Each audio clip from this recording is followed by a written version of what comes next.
Welcome to our third scientific semester. As you'll remember, we had the faculty reading. It was enlightening, had scholarship, some artists, all that. And we had Karen Ricky, the poet, who I thought was a fantastic and sensitive teacher of the lifetime of daughter. Okay.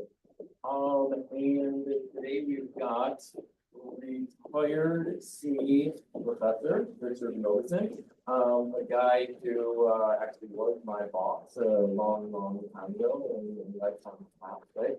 And he's now making his rounds around New York and elsewhere. This time for the book The Boy from Nowhere that we'll be talking about today. Sounds like a lot of the class and a lot of books.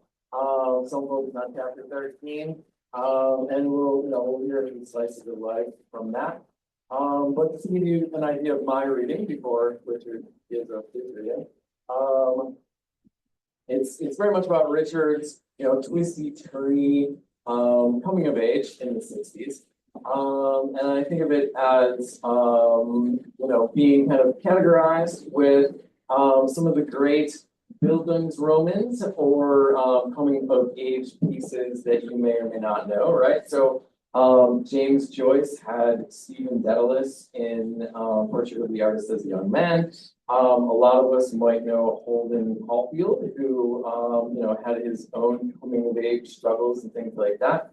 And Richard has himself growing up and learning about connection, disconnection, and what it means to be an adult in the 60s and beyond. And without further ado there, folks, I'm hoping we can all welcome Richard Robison.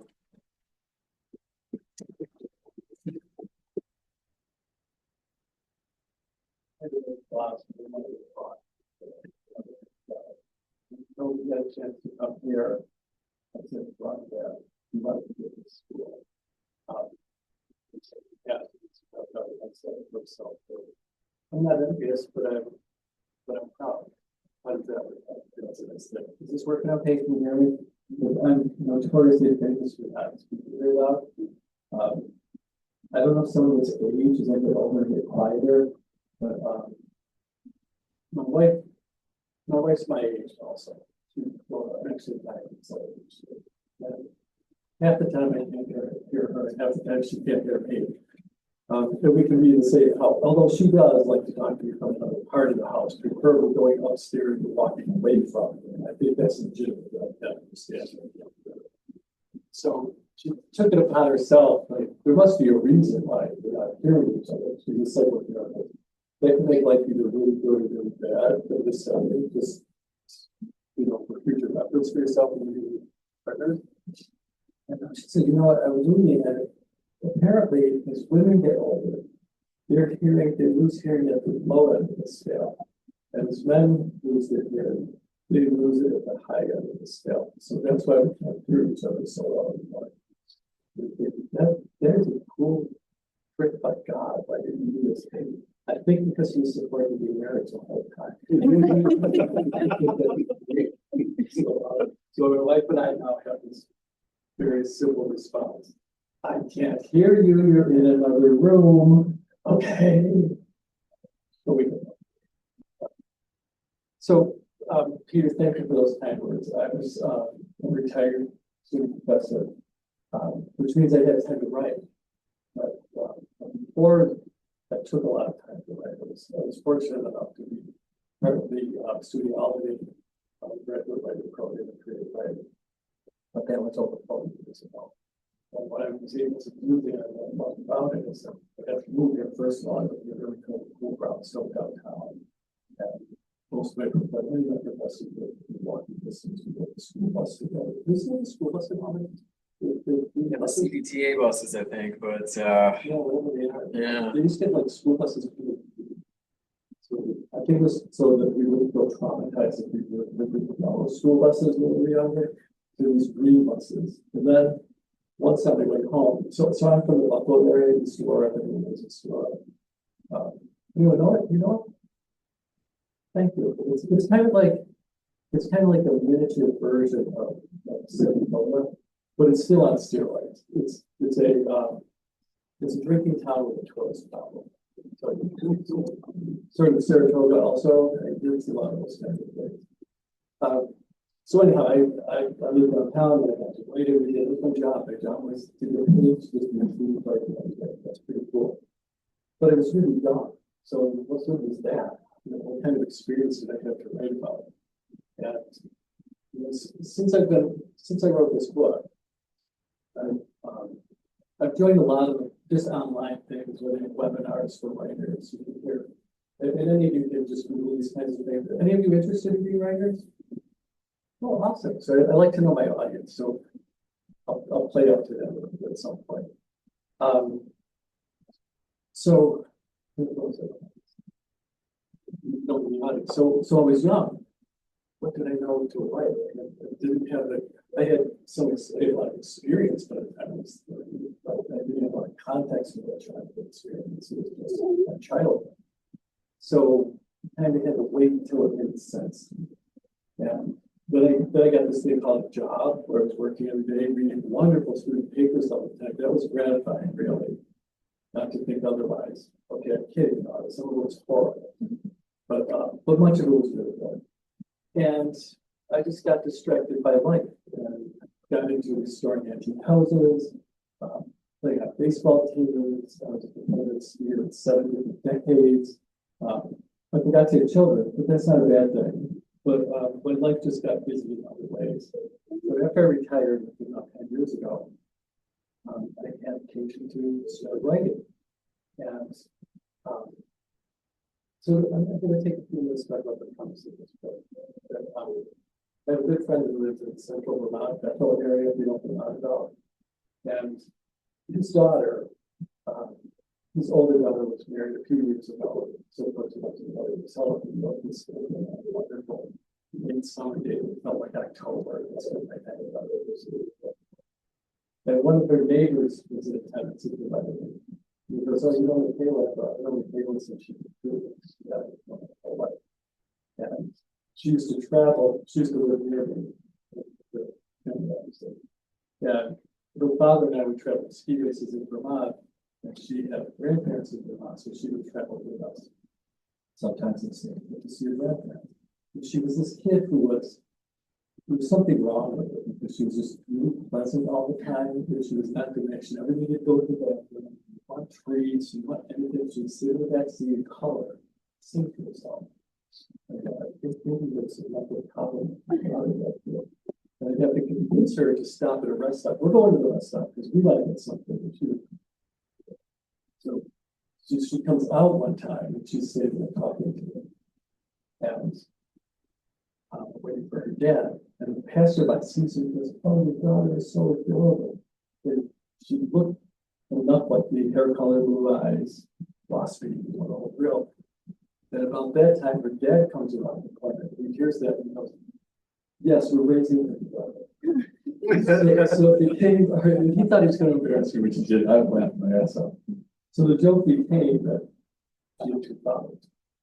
So when her neighbors telling me the story, I said, "Oh, I'm Richard, I'm the other father." He goes, "Oh, I've heard all about you."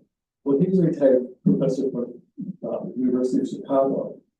He lived down the road from the Mills. And he said one day when she was little, she came by a little bucket and then a pond, and she knocked on his door and asked if it was okay if she went out and collected tadpoles and frogs. And he said, "Of course." It was apparently safe enough scenario to do that. And on her way home, so a little while later, she knocks on the door again. She has a bucket full of little frogs and tadpoles. And she goes, "This is too heavy for me to carry home. Can you just keep it here till I go together?" Of course, I'll pick that up. And she told me that story. It reminded me of something I've done in childhood. Yeah. You folks, has anyone read the book? You don't have to remember the truth. There's a chapter there called, it's not called Frogs, it's a chapter it's called Frogs. And it reminded me of a story where I was really upset. I've been closed out of the community that was just trying to join them as a new student in school. The new guy in town at age 13, not a good time, no time to do that. That was not a good time. And in the beginning of my work in this town, I was accepted by a certain population. It was Olean, was on the southern tier, sort of, if you went to Buffalo, went straight down to the Pennsylvania line, that's where it was. And I had moved there from a very upscale, well-funded school district in suburban Buffalo, Illinois. I went to this town, it was totally alien to me. And at that time, actually, haircut was just come out there. It was all over the show. Nobody there helped me with haircut. They didn't really see it there from that. They weren't TV or anything else, so it's not doing. And I was really little for my age. So I was an outsider in a lot of ways. And at any rate, I was befriended by a lot of the girls in the school and by their older sisters, which was super cool. I've never had that experience before, or since, as a matter of fact. It sort of took me by surprise.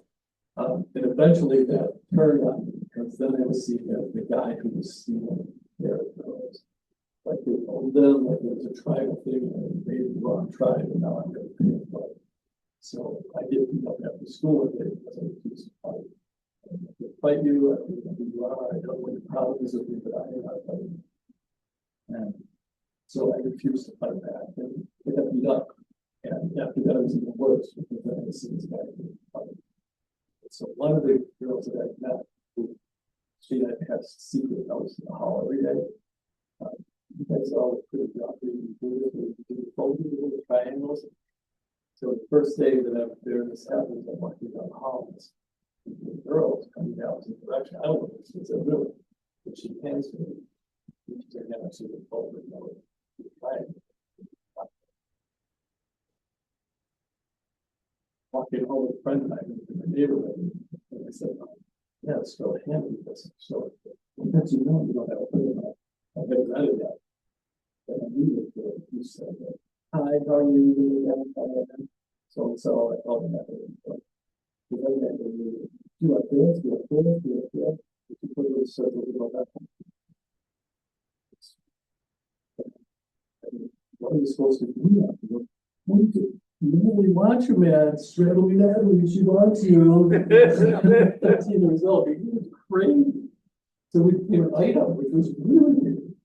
And it lasted for a few months before this whole battle royale happened. But once I was in the fight, the piece of fight, not only the guys in school, so that's what it's really all you had, but then everybody turned to do it. That was totally closed off. Disconnected from the title or outside the family. I wasn't too close to the family either. So I got frustrated. I begun because I went to gun culture town. And we had guns. And they said, we got guns. You're going to hunting license. I go, what do you do with it? Shoot them, get cut open. So I don't think I'm into that. So I got a BB gun, and I found that target practice was kind of fun. So I took my gun with me on a walk through the woods. And there was a pond behind an industrial site. It was kind of weird because the water was the color of antifreeze. The pond was poured off with barbed wire. There was nothing weird going on. It smelled funny, probably like the Mark Canal pond. So I was just down. I was depressed. 13 years depressed. I was depressed. And it was full of frogs that day. I see them all around there at the pond. And I just started shooting them. I didn't want to pick it up.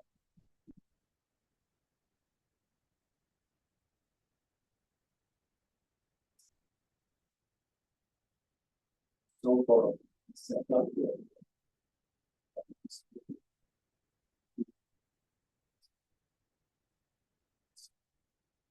Experience.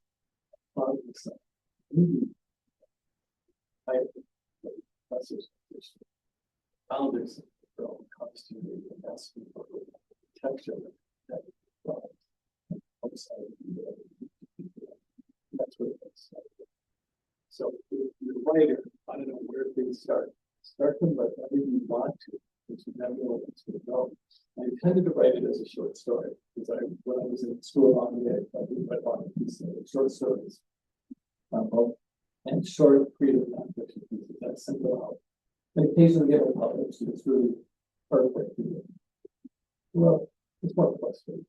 It's just stuff. You send it out, you wait, send it out, you wait, send it out. I can do it online. We just send it more, wait, longer. Yeah, you don't finally get accepted, but I think that is a little. So it's got to like that story. Product. And if you fully realize that the experience of kind of this, in many ways, it's sort of the model for what type of planning of the world is. It's just in different places. I changed schools 10 times to get through that. It's always the outsider. You start to connect with the community.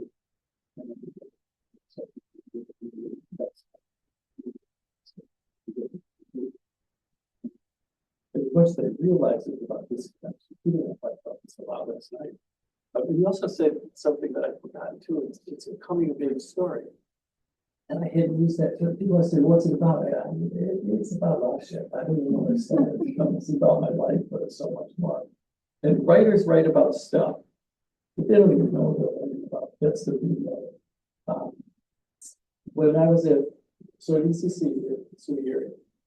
we had a poet, Donald Hall. Some of you probably come across Donald Hall poems in anthologies. He's anthologists. He's a really cool, really nice man. And he goes, I'm going to read a poem now. He was living in New Hampshire. This is a poem I wrote when I was young. When I saw him, he was probably in his 60s. He said, it's a poem about a mountain. And he doesn't read the poem to us right away. He says, then I read a review of it, but I didn't really do that. The poet can get to review that poem. It's cool. They don't know how to do that.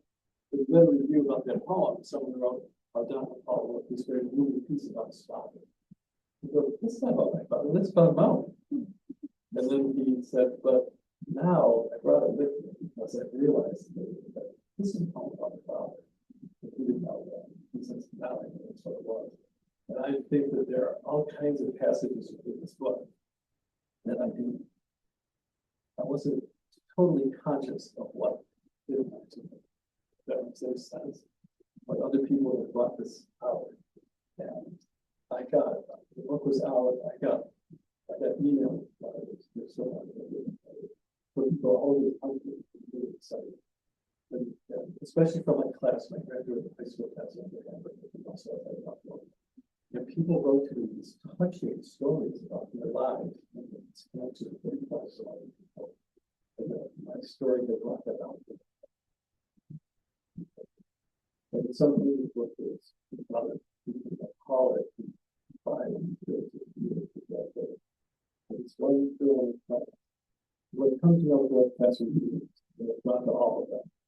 But she's just lovely. She's a girl who was always happy, always cheerful, with a white starch shirt with a Peter Pan collar with a sweater, handing out attendance lists or whatever notices to the homeless every day. And she was adorable, sweetest, happiest girl in that class. And she wrote to me and said, not many people know this, but my mother know this. People from all over talking about going through family dysfunction. It's really but so it's sold. People read this book. It's kind of exciting. And they really wanted it. And one of the workers there, she was about the book, and she read it. She said, "How come you're always so happy?" And I thought, "I'm not my friend Marsha. Not every day of my life." And she goes, "Why are you so happy?" How did that happen? Well, because even when my life was really difficult, I was joyful. I found joy in all kinds of stuff. Even when there was hardship, when you're a teenager, it's not going on. Your parents are bitching at each other all the time. I mean, at one point, they had a little tiny taper toy with those little wheels on it. That's what they set it up on the table at the bottom. And then I just wanted to I thought, pictures all the time and see it. Oh, God.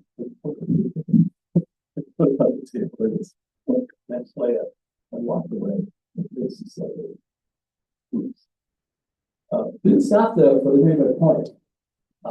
So there's stuff that this, but it was so joyful. I just had fun. They had baseball. I had grandparents who treated me really well.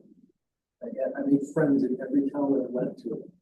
And the only explanation I can think of is, aside from this basic personality, is that I started writing this book also. So when my mother was living in Florida, my father died. My mother needed to assist with living, but eventually the skilled nursing facility. So she wanted to get back, to where people are, always much stable environment. And so she did. She was in assisted living, and she couldn't stay there long because her health had deteriorated to something. Yeah, she was still nursing, but she just did not want to go. She was not going, not going.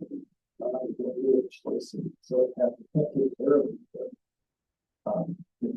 Taking out, so that I just kind of see what she's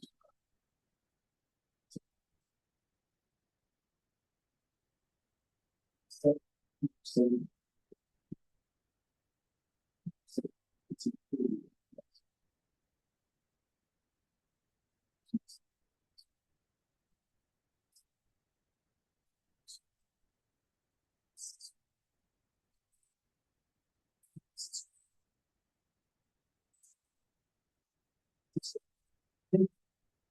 so I think that's part of the in the process of writing. I realized, why did I invest so much better? Because I do. Because guys they have guy friends. They don't have the guy best friends. So that's what it's. Okay. I call it the friends. Called.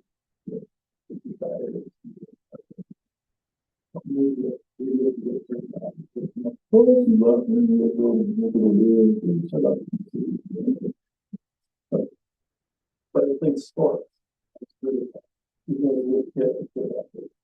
I was smart, did well in school. Teachers made me it was funny. Which is one of the section. But with my sister, she was really smart. They can both athletic at that time. Girls had to wear those super jumper, like a really jumpsuit with lights cut off. And you've seen this, so probably in a movie somewhere, right?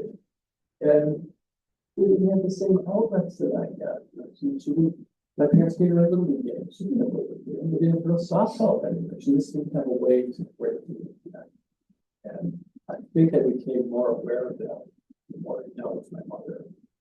That was all started about 5 years ago. And just put one two with that. So that being said, I've done presentations to a lot of different book clubs where we really to discuss it. I've done it to clubs where they just let different authors, 40 people, I've done 100 people. And I always do this. I have all these cards. You see them? I keep forgetting to look at them because when I was a teacher, I never did this. We never ever get cards with stuff printed on it. I just walked into the room and said, "Look, here's what we're doing today, and let's have a discussion, let's have a conversation." And I wasn't even conscious that that's what I was doing until after I retired. I was hired by a small private college, Catholic college, and I had to be interviewed by somebody a lot less experienced than I was, and in my background, and there's just kind of something that they have. We're just talking to teaching style.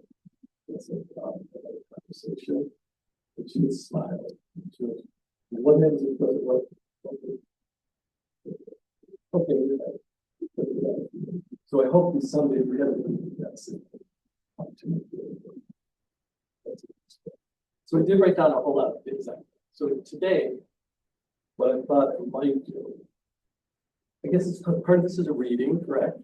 So I'm going to read from the last pages of the book. Because every time I tried to look back at it today, I was sitting in a lovely student center, like giant TV set to about 58 out of 55. And nothing I like more than Drew Carey, believe me. I just gave the message right. So I'm going through my manuscript, and through what passage holds by itself, choose. And it gave me a lot of thoughts because it's hard to take one up that holds to itself. And within each chapter, I talk about looking back at it as an adult, and what it was like then, and then it goes back to another time in my life that connects with that. And it's always moving backward and forward through time. And I think that one of the nicest compliments I got on this book was from my former wife. It's kind of where it was, and after a divorce, we moved around, life was going on, divorce, and she now lives less than a block away from this family. So I thought I'd better give her a copy of this book because she appears in place. But I knew she found it. So I gave her the book, and she texted me. I don't know how this is going to go over, but it's going to say this is an accurate rendition of the memories that she knew about me. I just knew much to her. And she starts to text me. She goes, I can't believe it.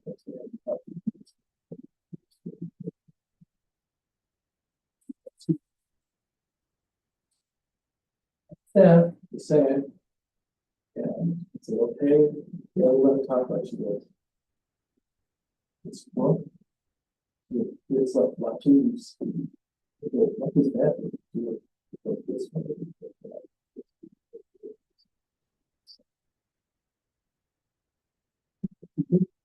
Yeah, I meant that as a really good thing.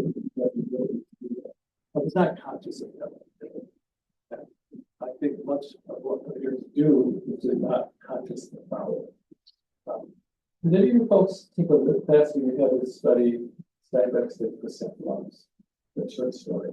It's anthology, I've seen a lot, but is it, you still see it in the anthology? I know it, and I've probably seen it in anthologies, but like a lot of things, it might have sort of fallen off the wayside. When I say the beatniks these days, like in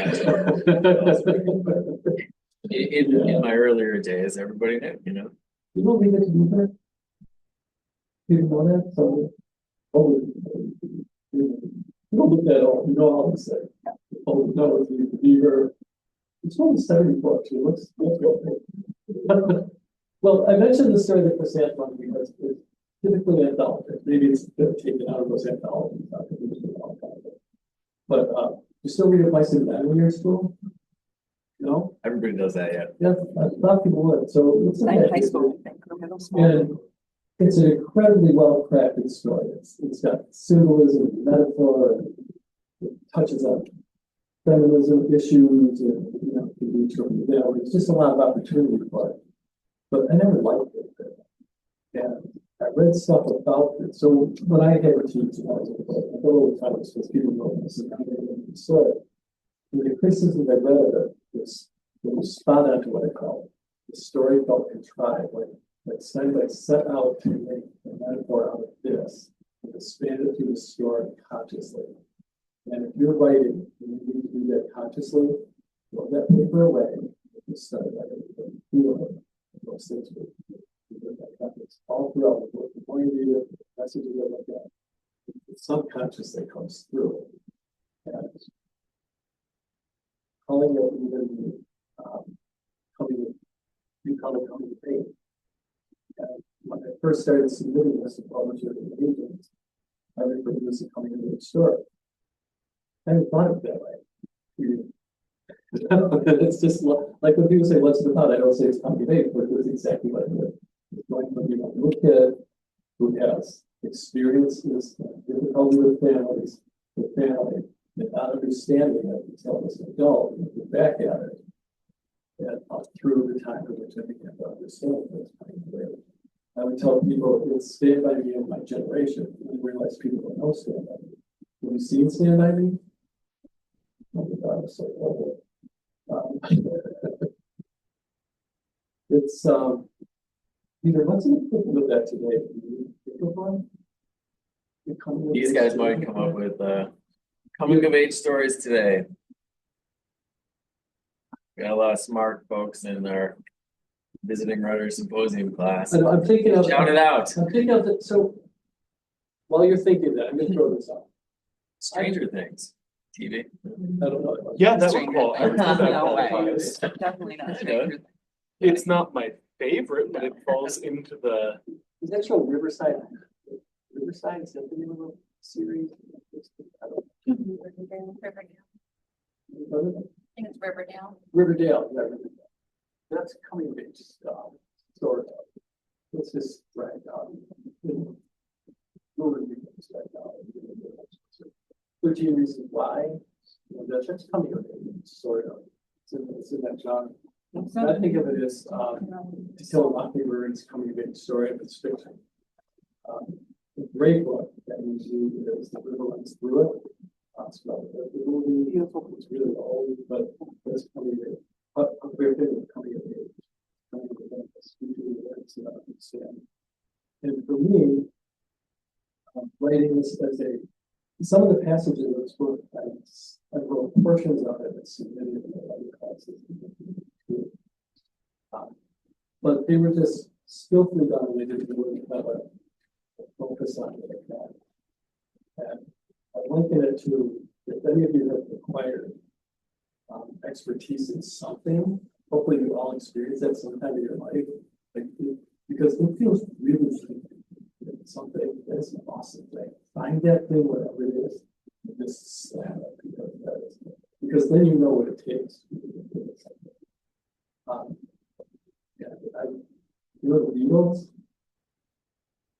You know, that's the way the Paul McCartney music before Wings. Just saying. They made their mark because before they were famous, they played every night. It was Hamburger, wasn't it? They played at a club at Hamburger every night until the floats were the places were gone and whatever. But they tightened their music and they developed their skill. When we came back to London, we came out with we go from one night song. I want you to think of your wedding as the time. Right. Some of it go out, some of it keep, some of it I might come back to later. The things I do, that suck. Sometimes I look and say, well, it's good. Where did that come from? And it's all of that, but it's to hone the skill. I realized that what I did was to I skill develop understanding. So if you don't want to do nothing to do done. That's even what 16 with the outsiders, it could be done. But you know,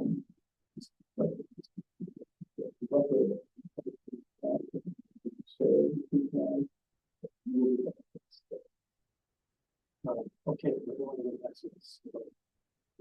So the chapters are based on where you live and what you do.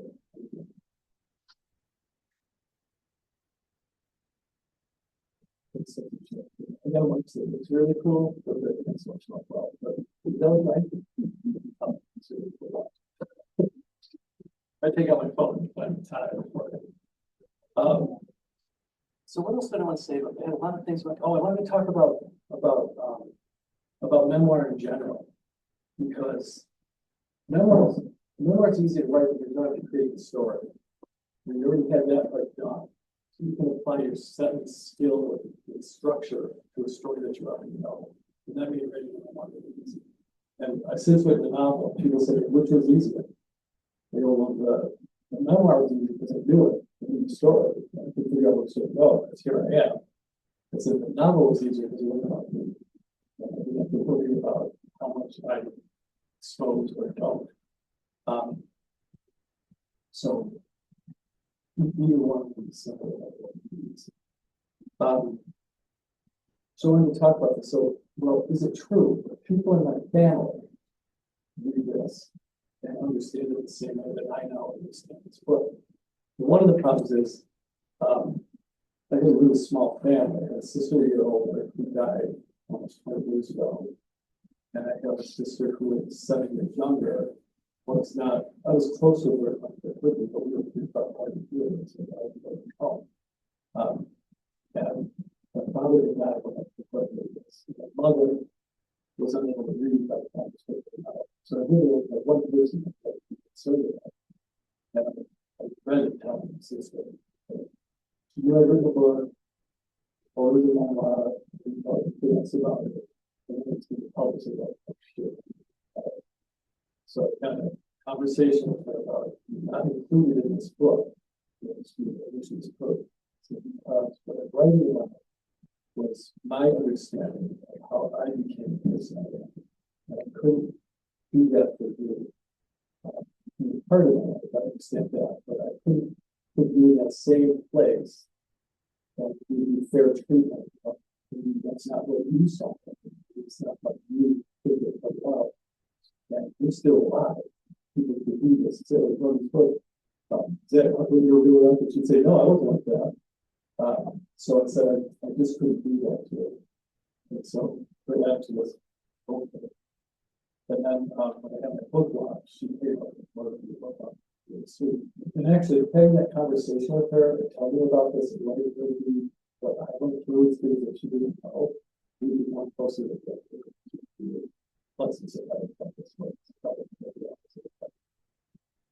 So at the book launch, she's taking me as an understanding book, you know, and she does the old thing to the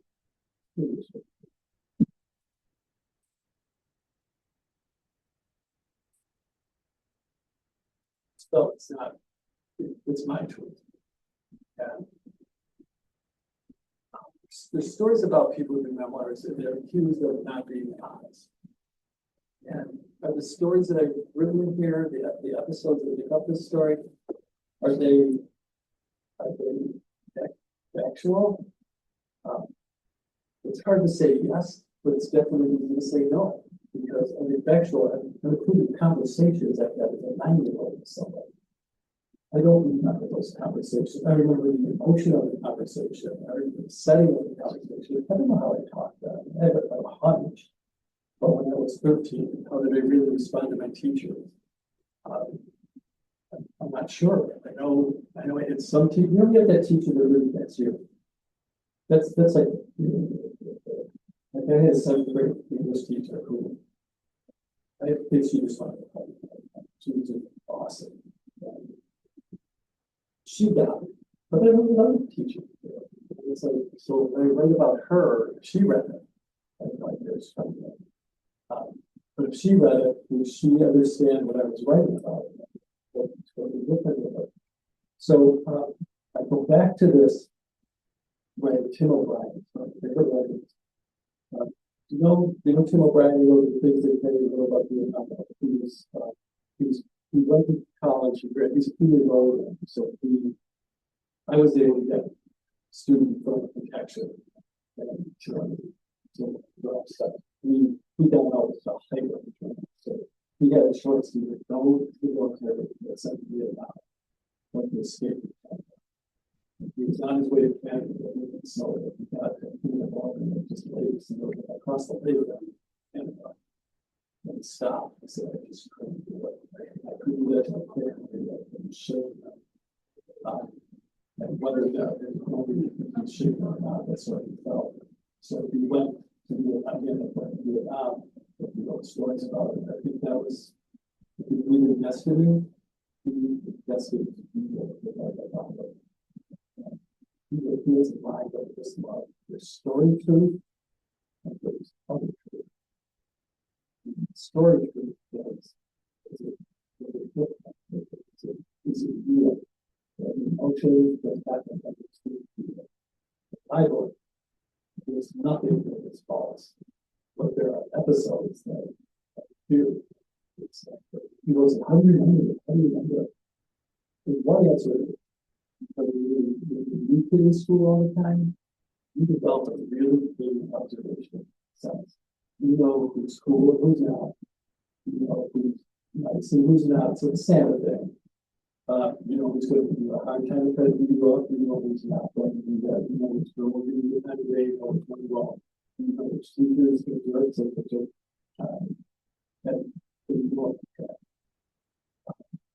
so that's the plus side of the concept. That's to me, that's my story. It's observations. I can write them in detail. I think they can go again, if someone else reading it would say that Garrett, they might not say so. Pretty good section here about my time from 10th grade to 12th. It's the longest I ever attended my school district. And I had a lot of friends in school, but they were mostly the year behind me because we all ski together. And people in my class, I didn't have a lot of social interaction with them. And I didn't shy away from writing about one of my classmates sent me a letter about it. She said, I think you were pretty hard on the class. You don't want that. And said, yeah, you really because when I was in high school, everybody knew about swimming. You see that with that. Everybody knew football. That's not really good. Maybe I was president of the classroom, but I was not supposed to see to know that. I think that she read high school. That's the reason that she didn't see that at all. But we love it. So, we get to what's true about it now. Someone's always going to complain about it. Someone's always going to say that's not real, that's not true, that's not how it really happened. And I tried to be as accurate as possible. So in 1964, I was 13, I really well. Now, maybe the necessity was one or any before you before.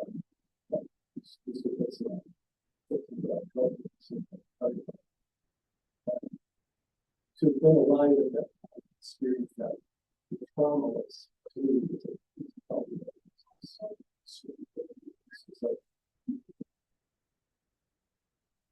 me Robert Kennedy, his brother, Robert Kennedy was 100%. It's in New Yorker, even though it's his home, but he lived so moved there. So he was doing campaigning along all the towers in Europe. He's going to live hands down because he's Kennedy lost it. He was this picture of John F. Kennedy, Robert Kennedy, black and white color, it's very somber, serious photo. See this in history, but I don't really know if you see the screen. But they were very close, they're very connected.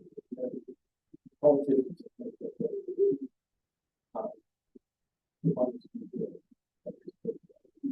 even though they were deeply black people.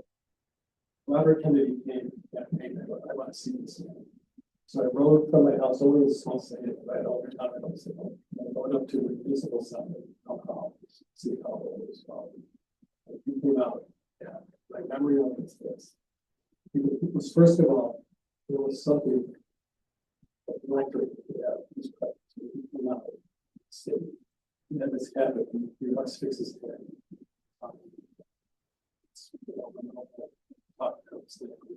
I was very shy, actually. He came out and he just says it's like, I don't know if it's a grief that we felt from him or for him or what it was, but it was. But then it was frightening because I think around the Secret Service sharpshooter about how to go with such concerns and extremely fast. And this is really bad. And he was driven through town, hoping to do it. As he drove by the crowd, they swung the car and they pulled it. There was company and they pulled hair out. It's like, and it was nuts. It was scary. And I remember the students of sort of straddling my bicycle in the City Hall and watching this. And then I don't know how I found this or why, but I Googled Robison. And I went and looked for Robert Kennedy was in the hole. And there it is. 8 millimeter film. It was like a Supreme film. It's like chopped up. And there he is in the vertical. There he is in the sort of head. Now it's in frame here. It's a kid that wants it. That song is that. And I looked at it carefully. But it wasn't. I didn't know. Sure. I don't think I'm sure. I don't know. But it was exactly. Some things just stick. And I think otherwise, the other parts about memory is because I moved a lot, I have a place to anchor it. Where I live now, I moved into Mark for 40 years. And,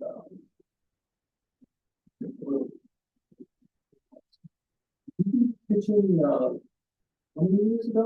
Because we did it a long time. It's like, maybe 8, maybe 10, I don't know, 15, I can't remember. We move every year. Oh, yeah, it's third grade. So I have all these places to anchor my mind. So I think of that. I think it's important to do that, but not more important to do these things. Okay, what do you do? None of this is about the cards. I just want to share that with something tonight. I want to begin. I want to talk about, as we were talking about St. Oliver's, and we were talking about connecting, and I realized that this is a book about the difficulty of that the human connection on a superficial level.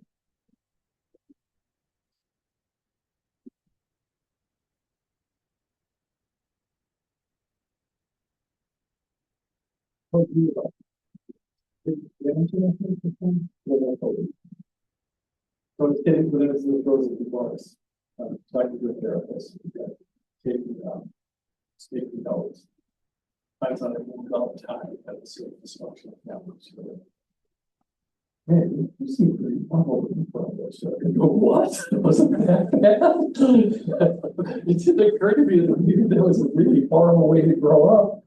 Because it didn't seem that way to me. I was still young and I was overwhelmed with all this other stuff and I couldn't sort through it. And she said, but then she added to it. And she went on as a professor at the time. She says, you want to be a writer? Yeah, I write it.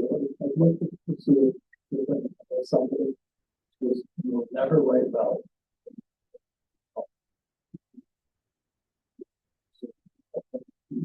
Very carefully, you have to have strong connection.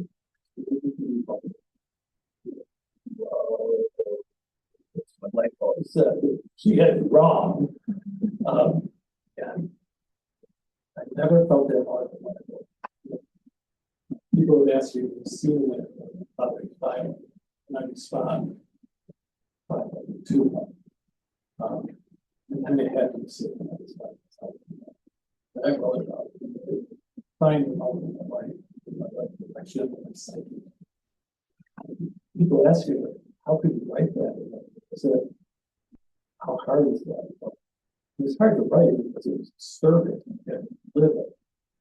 And it was not hard to consent it. Because that described how I was affected, and how the family was affected, and how that determined how I lived my life after that. So that being said, there's one passage of how we have 12. why don't you have a question answer time too? Sure, yeah, I mean, 7 minutes and a few questions. Let's see what I can do. So there's an epilogue to the book where I write about returning to my home. I not that I've been living in a while. And I returned home because my parents were selling the house, the house where I mostly grew up at, where I came of age. They were selling it and still it's stuff. It's stuff in the closet. I understand. I have 3 stepchildren. They don't shit. The house get out. What's that? Before they died. So I went back to get stuff. I've not been very connected with my parents from that. I knew why, but I didn't understand the depth of why that happened. So a few years after college, I returned to Hamburg clear out whatever possessions I'd left in our Main Street house. My parents had sold it and moving to a new house. I arrived in town by mid-afternoon, too early to meet my parents at our old house, and went instead to the village dining for a burger and a coke. Outside of the building, I ran into a former classmate, Julia Freshman, who I had not seen since graduation. If I'd been smitten by Elizabeth Keaton, another different thing.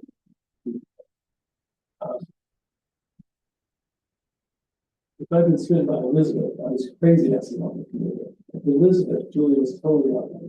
He was an academic top 10 student in our class, a cheerleader, not a snooty in the face, and I so hot cheerleader, but phenomenal. I couldn't take my eyes off her on the evenings when she and other cheerleaders went in uniforms to school. This was a school spirit thing. And you know, my experience with school spirit activities left me underwhelmed. I could get behind Julia. She was the most genuine, kind, sincere girl I ever met. And the only girl I met on this earth, I think, that one day counts in all my high school years.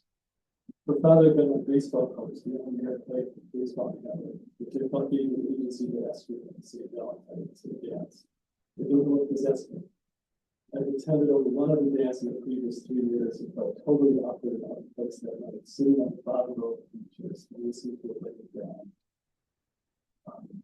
The only one who talked to me was my math teacher, was the Nicolak, who drew the short straw for that chaperone.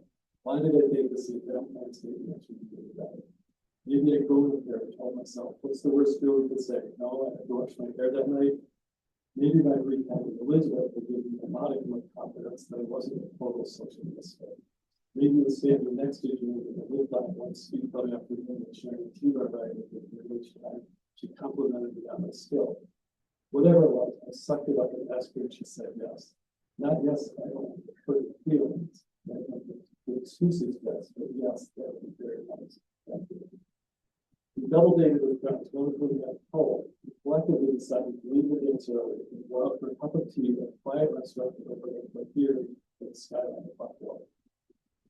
It was the nicest evening, admittedly with a small sample. I spent with friends from school, one that culminated in a spectacular view of a molten slide from the steel plant. Jumped into the cold lake and followed by it. My brother would say, always Julie seemed pleased to see me, but I detected a very younger color. I detected another non-partner, not connected to me. At least I had no reason to think why that would be the case. I remembered something my therapist would said about depression. But one tool to assess depression is another is to consider how you feel when you look at this. If you come over feeling low, you can be indicated with this one. Applying to release proximity there to mood in general, let me indicate that Julie was offered there. She spoke without animation, I remember. And I thought maybe she was in town for a death in her family. She told me that after college, she applied at a private university on a scholarship. She was hired by a large company as a writer of what she didn't say. But she did imply that the work was not exactly inspiring or gratifying. I couldn't imagine her in that position. One didn't say so. She always seemed to be destined for a connection with people, with work, with greatness. I hadn't exactly found my direction after college either, but all I said was that I was waiting to hear about a graduate fellowship I had applied for. The words sounded so pretentious as soon as I let them out that I immediately felt that I absolutely qualified my comment. But I wasn't that big to be able to pay tuition on a small stipend and a little bit of help. The rest of our conversation seemed to dance around what wasn't said. And at one point, I pictured myself detached or looking down on us from above. With some kind of astral projection involved. My voice is muted versions of Charlie Brown adults. When I regrouped and returned to my earthly self, I couldn't help focusing on her lips as she spoke. They were sensuous, subtle, and expressive. And I instantly thought of her kissing me at the end of our St. Valentine's Day evening, as I had done so often during the years. I took myself, not making the effort to know her better, but trying to develop a relationship beyond one dance and a couple of steam meetings. I always rationalized that after the school year, we go in different directions. First, from a promising and prestigious to what I could envision for myself, a life that allowed us professional sphere rather than a partner in the summer. Even as I thought that in high school, I knew it was not a complete view of who I would become. It was only my real estate from the kind of trauma I could not make sense of. What I didn't know then was the reason for the passion for possibilities. with Elizabeth or Julia or any of them. It's not that they were out of my league, but that I was held captive by secrets that I feel hurt by friend. And one in particular, once revealed, would define me as the person I would love. I was capable of murder. I knew it that night when I struck my dad and I hit my dad. I asked Julia, if she wanted to join me for lunch, but she said she had errands to complete before dinner with her friends. She was leaving town the next day like was I, so we didn't plan to get together or make the kind of big invitations to reconnect with people make if they know what I materialized. I couldn't help retreating to a private like herself, but this is a song of bell and some lie. And Julia seemed to notice. She took my hand for just a moment. And this way it was probably huskier than the other. Thank you for saying that. And so I think that. After dinner with my parents, marked by strained conversations that danced around the reasons for this was that were open between us and long periods of silence, I took a drive around my own hometown. I called it there because it was where I had the same address for the longest period of time in my childhood, and eventually a few lifelong friends. It wasn't a place I would describe as comfort and joy, more accurately as anxiety and something to pay. I followed routes I often rode on my bike, moving through the neighborhoods with block after block, but mostly meticulously maintained, three-legged tapes on streets named after children, feeling, sharing, life, and women. Built during the post-writers public, the house of baby women, the content generation. I drove down Main Street, past the main intersection, and through my exit, three before flying burn. One of the settlers on the firebomb fell from a passing vehicle through a storefront window and much abuse of the sunlight on it. Another was an electrical arsonist and interloper who opened the gas valve and caused an explosion in the upstairs apartment. He catapulted the victim through a window onto the street below. Third, we were called from a police fire in a hotel kitchen. I drove past the floor shop and the before the dock showed that my Volkswagen was a kind of homage to Charlie at Calvin High School and probably arrived at my transmission for the car. My coolest job ever.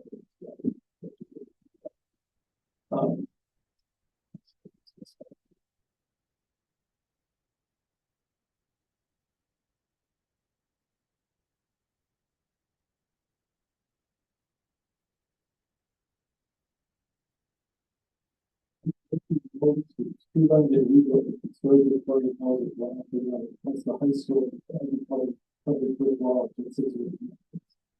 The only sign of the riots mid-century architectural rooms that didn't well, like the one street of green hair. I drove through the River Reach Street, this one that felt quite crash. I went to my hedgerows and figured out something as if the one at pistol for other black people.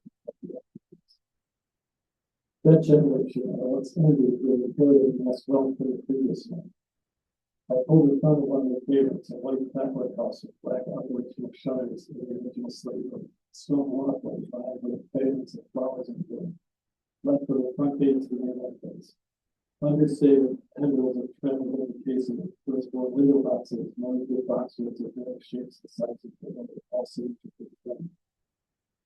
All images on the photo box with curtains on either side of the door, deep black and black by none about the face of this house was left to chance or misinterpretation. Elegance found the street was wide, grassy median with interspersed flower trees that blossomed in springtime, surrounding the park with obstructed traffic that I didn't notice myself. I turned up the end of the temple lights and moved back to the sea. With the smoke that was like hot. I cranked open the sunroof and started blowing visible in the sky. I could see inside the largest houses closest to me. Usually the person, movies, my cousins, that's the only way to do it. I tried to read about it to go before them to into these houses. I used to think it was privileged by the success, but I had it backwards. This success was the other than the result of it. It occurred to me that the privilege could protect them from human failures and shortcomings and loss. What troubled them? I guess the same kinds of things that troubled all of us. Fearless, dangerous, flawed human beings. Fear of temptation, choices, purity, and love. I imagine that behind a fresh paint of red glass and landscapes beside it, as if you could see it. The film is no different, but certainly not so different. I mean, I believe that the whole purpose of this, activity is the secrets. And the use of film, the benefits of vulnerabilities. All in the everything is secret after all. And you can help with that. To do that symbol, it's the kind of self-fighting. Is that when the parents are capable of acknowledging the quality of the thought? I tend to feel so, resolving that, I used to do one box with 2 days of it up to that. One side of the video is in the semester. One with Johnny guitar accent. One for choice for also the other. One I reserved for long distance through and other than the fun. The other was as much. I popped it in the play after 3 seconds of empty kissing. The opening I was going through. I couldn't stop myself from singing along.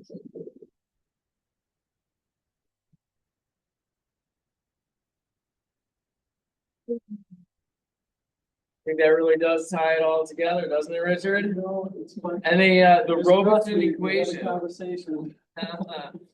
Um, Do we have time for questions? If anybody you has know, I mean, I think we will have time for folks who have time, but most questions can be directed to Richard, the boy from nowhere 2023 at gmail.com, right? After you've bought and read the book, you can send Richard some questions, right? And or we will be milling about for quite a while and munching on cookies and things like that. So Everyone's here is not a student who is required to get that book. Was that part of their package? that was part of the class, yeah. I did read some books outside. No pressure. So. All right. Well, thanks for joining us, Richard.